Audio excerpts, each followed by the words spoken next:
E o investidor de fundo imobiliário parece que nunca vai ter paz. A gente está se livrando aí da taxação dos dividendos, que o nosso querido Paulo Guedes quis meter a força aí pra gente, só que não está definitivo ainda, né? Mas a princípio a gente não vai ser taxado aí nos rendimentos que a gente recebe. Só que agora apareceu uma outra bomba. E é muito importante você entender o que pode mudar caso isso prevaleça. Então, se você quiser entender tudo de uma forma bem mastigada, no vídeo mais objetivo que você vai encontrar por aí sobre esse assunto, que é bem complexo, então fica até o final e depois deixa seu comentário o que você achou dessa decisão aí da CVM que a gente vai falar agora. Para quem não conhece, eu sou o Caio Pacheco, servidor público e investidor em busca da verdadeira estabilidade. Então vamos direto ao ponto, a nova polêmica nos fundos imobiliários. Então teve uma decisão da CVM ontem, só que foi em relação ao fundo MXRF11, é um fundo que tem bastante cotista, então um monte de gente aí provavelmente ficou bem preocupado. Então, para resumir, a CVM decidiu que o fundo imobiliário ele não pode distribuir dividendos ou rendimentos, né, com base no seu lucro caixa, se não tiver um lucro contábil. Então, primeiro a gente tem que entender o que é lucro caixa e lucro contábil. O lucro caixa, você tem que ver o seguinte, esse fundo imobiliário, ele vai receber os aluguéis, vou colocar um exemplo para você entender, que é um exemplo de um fundo de tijolo. Ele vai receber os aluguéis,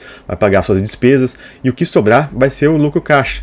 Então, aquilo que ingressou de fato no caixa e que vai ser distribuído aos cotistas. Então, paga todas as suas despesas, sobrou aquilo ali, aquilo é o caixa que vai ser pago para o cotista a título de rendimento. Então, vamos dar um exemplo para ficar mais fácil ainda, né? Então, imagina que um fundo imobiliário ele teve 1 milhão de recebimento de aluguel. E vamos colocar aqui um mês, né? Porque os fundos imobiliários eles têm que distribuir no mínimo 95% durante o semestre, né? Vou colocar em um mês só para facilitar o entendimento. Então, esse fundo ele teve 1 milhão de recebimento de aluguel, só que ele teve uma reavaliação patrimonial negativa de R$500 mil.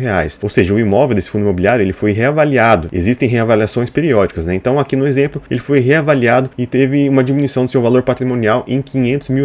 Então, nas regras atuais, esse fundo imobiliário ele vai distribuir no mínimo 95% do seu lucro caixa, ou seja, ele vai distribuir no mínimo 950 mil, que foi o que ingressou ali no caixa depois de abatida todas as despesas. Então, o mínimo 950 mil, mas provavelmente vai distribuir 1 milhão. Vamos supor que vai distribuir 100% do lucro caixa. Então, aqui a gente está aplicando o artigo 10, parágrafo único da Lei 8.668 de 93. O fundo deverá distribuir a seus cotistas, no mínimo, 95% dos lucros auferidos, apurados segundo o regime de caixa. Então, aqui a própria legislação já determina isso, que vai ser distribuído conforme o regime de caixa. Então, essa decisão da CVM ficou um pouco esquisita, né? Porque parece que está indo contra a própria legislação. Então, essa lei aqui, ela foi inspirada nos primos dos fundos imobiliários, que são os famosos REITs, os REITs americanos. Então, os REITs, eles foram a base para várias legislações sobre esse tipo de investimento, parecido com os fundos imobiliários. Então, aqui a gente aplicou exatamente isso com algumas adaptações de nomenclatura. E qual que é a consequência dessa decisão? Conforme essa decisão da CVM, esse fundo imobiliário, ao invés de distribuir 1 milhão, conforme a gente viu ali na lei, ele deverá distribuir R$500 mil, porque ele teve um lucro contábil de R$500 mil e não um lucro de 1 milhão. Então, ele só vai poder distribuir exatamente o seu lucro contábil, 500 mil. Só que tem um porém. Na decisão, ele não fala que ele só pode distribuir esses 500 mil. Aqui seria a regra. Ele até pode distribuir esse 1 milhão. Só que aí tem uma grande consequência. Se ele fizer isso, ele vai distribuir os 500 mil a título de rendimentos, normalmente, né? Porque só vai poder distribuir o lucro contábil. E aí esses outros 500 mil, ele pode ser distribuído, mas não vai ser a título de rendimentos. Vai ser a título de amortização. Então, esse aqui é um detalhe muito importante que as pessoas podem olhar isso aqui e não entender exatamente. E eu vou explicar aqui para vocês, né?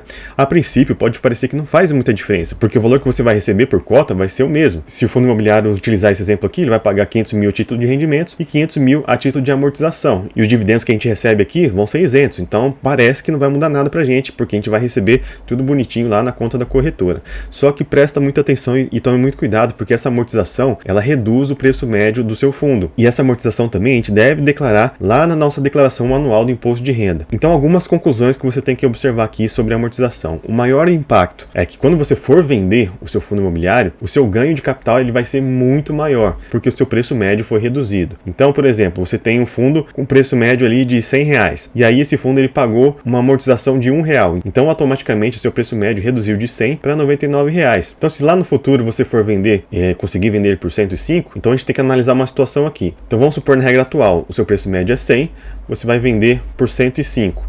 Aqui você tem um lucro de 5. E aí você vai pagar 20% do imposto de renda sobre esses 5. Agora, nessa decisão da CVM, o seu preço médio era 100, e aí você teve uma amortização de R$1, então seu preço médio agora é 99. Se você vender por 105, você vai ter um lucro de 6. E aí você vai pagar 20% do imposto de renda sobre 6 e não sobre 5.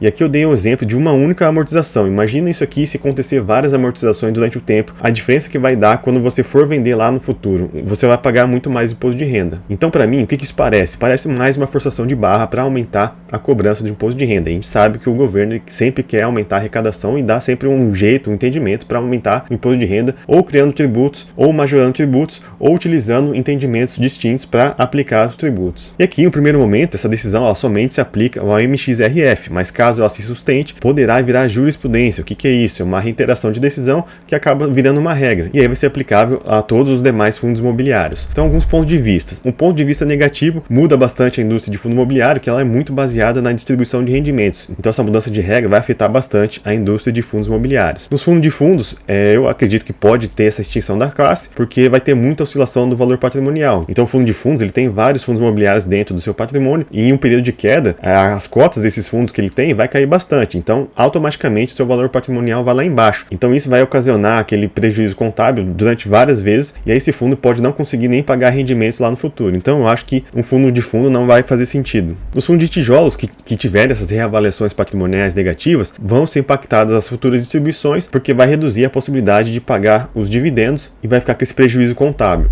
E aqui o pior, né, que você tem muito a perder na renda, né, nesse caso aqui, mas você não tem como aumentar a renda, porque se você tiver um lucro contábil maior do que o lucro caixa, beleza, legal, né, teve uma reavaliação do imóvel positiva, né, ao contrário do exemplo que a gente falou, só que não vai ter dinheiro para pagar os dividendos. Então, não adianta nada você ter um lucro contábil e não tiver um lucro caixa, porque você não vai conseguir pagar se não tem dinheiro. Agora falando de ponto positivo, nos fundos de tijolos que trazem valor ao longo do tempo, e aqui eu cito como exemplo o HGLG, por exemplo, né, então nada mudará, porque o lucro contábil provavelmente será maior do que o lucro caixa. Apenas não poderá distribuir a mais porque não vai ter caixa para isso, exatamente o exemplo que eu dei agora. Então, se você olhar o HGLG, ele tem seu valor patrimonial sempre aumentando. Ele está gerando valor para os cotistas. Os dividendos eles vão aumentando também, mas de forma mais devagar. Mas nesse caso aqui, provavelmente nada vai mudar. Só que o ponto positivo é que isso aqui vai ficar mais escancarado quais são os fundos que geram valor e aqueles que não geram. Aqueles que só pagam dividendos gordos, mas o valor patrimonial vai caindo toda hora. Isso aí vai ficar mais aparente e pode ser um ponto positivo. Nos fundos de papel, muda pouca coisa,